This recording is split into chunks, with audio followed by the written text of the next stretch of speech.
Hey everyone, this is Ayatya Pratap Singh and I'm back with the topic leadership.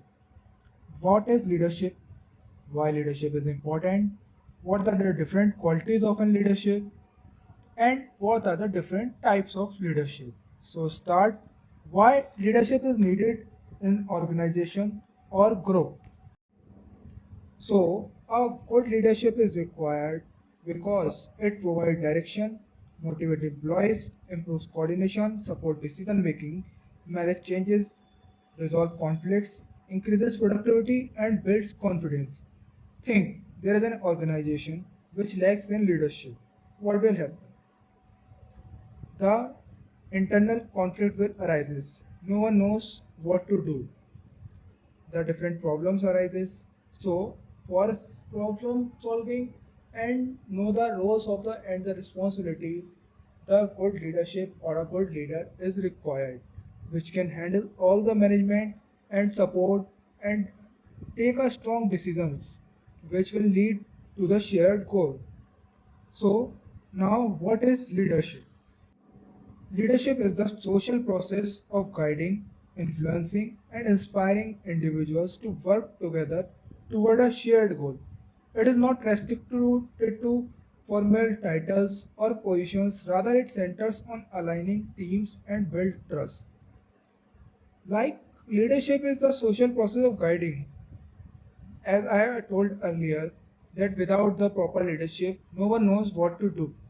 So, a good leader or a good leadership will decide and guide everyone in which field you have to work and what to do in any cause or problem. So, now we will understand the different qualities of an effective leader. First is integrity. Integrity, doing the right thing and aligning actions with the stated values.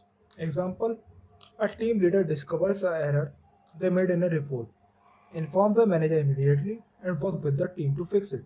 It is an example of integrity. Second is communication, listening effectively to make others feel heard and speaking in a way that is easily understood. Example, before starting a day, a leader first listens and then verifies the earlier problem with the team. Third is empathy, understanding and prioritizing the needs and the well being of the team members. A leader notices due to physical condition or mental condition of an employee, he is struggling, he offers him different role or some break in which he can fresh up. So it is an example of empathy. Fourth, intelligence and technical knowledge. A good leader must have an intelligence which is more than his team, and he must be able to understand and explain the project of work or problem to others. Then, then comes emotional intelligence.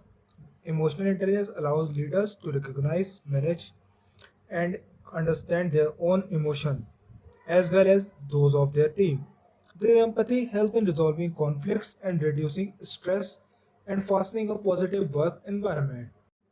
Now comes empowerment.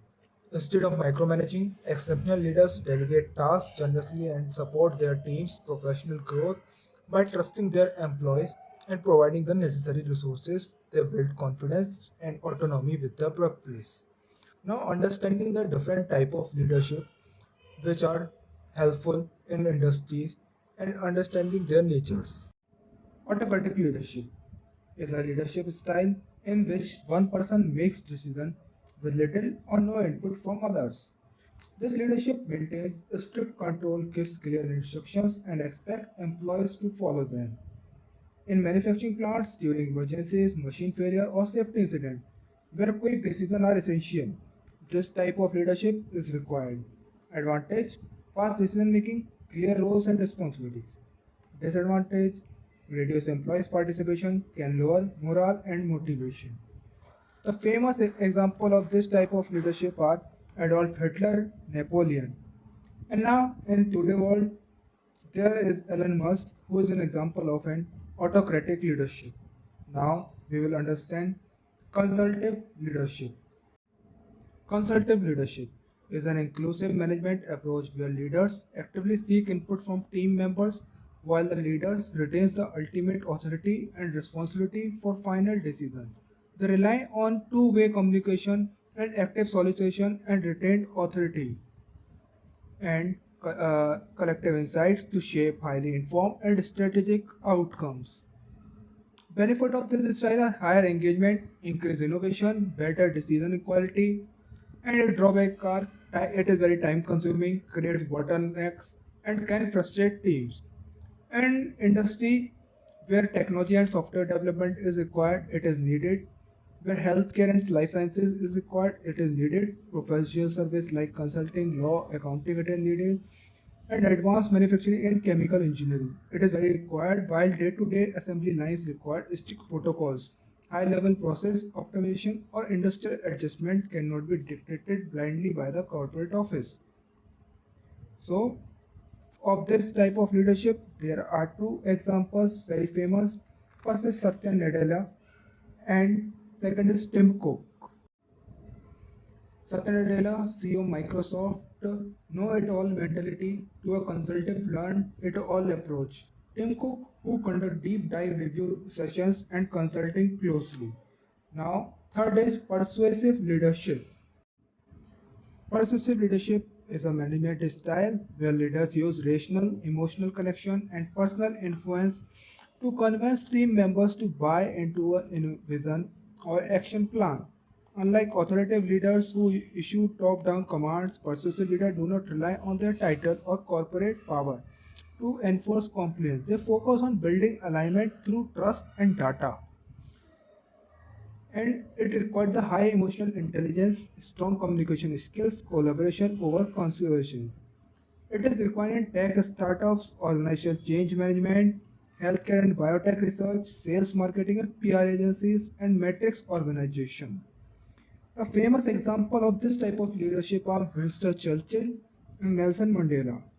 Winston Churchill, its key persuasion strategy are collective reliance during World War II. Churchill wartime broadcast and speeches we shall fight on the beaches was very famous. Nelson Mandela, his persuasion strategy is very famous, forgiveness and social healing. Now we will talk about functional leadership. It is a management philosophy because on satisfying the specific task, team and individual needs required to get a job done rather than tying leadership to a specific title or person. This approach treats leadership as a set of behaviors and functions that anyone on the team can set up and provide to ensure collective success. It is situation driven, goal oriented, and flexible hierarchy. It is required in agile software development, emergency medical services, and disaster response, aviation and aerospace, film and creative production. Its famous example of this type of leadership is Jeff Bezos, Amazon. He relentlessly drove operational functions like logistic and continuous improvement.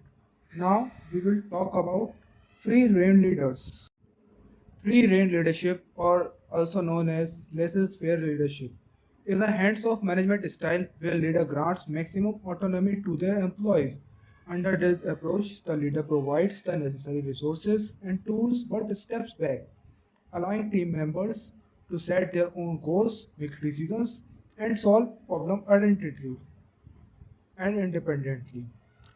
This allows maximum autonomy, delegated authority, and high capable teams. And it is required in the industry like academic research and think and tanks, creative agencies and design studios, advanced R&D and innovation hubs. In R&D, it is very crucial to give the free rein leadership.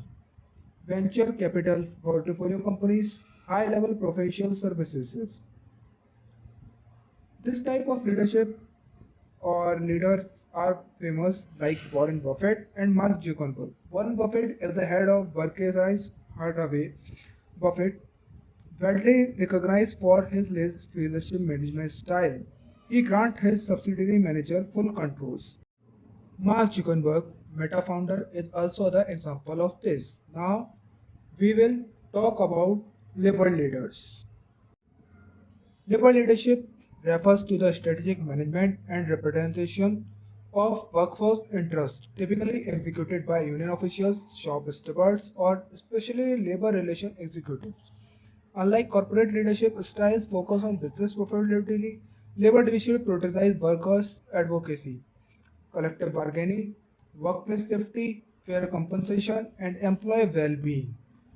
Its key characteristics are collective representation, negotiation, and mediation, democratic accountability, where leaders are typically elected by the workforce, meaning their authority depends directly on maintaining the trust of the union membership.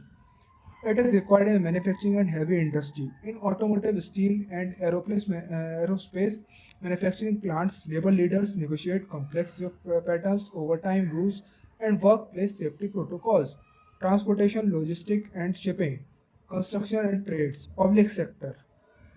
The famous example of this type of leadership was Walter Luther, the legendary president of the United Automobile Workers (UAW) from 1946 to 1970. He is selected for pioneering the Treaty of Detroit in 1950.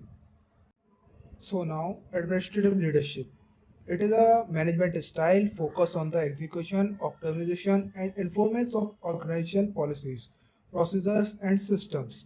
Rather than driving abstract vision on administrative leader excels at managing day-to-day operations, ensuring strict regulatory compliance and maximizing resource efficiency to keep an organizing running predictability.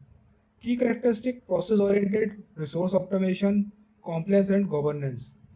It is required in the government and public administration, banking and financial institutions, higher education, healthcare operations, corporate legal and HR departments.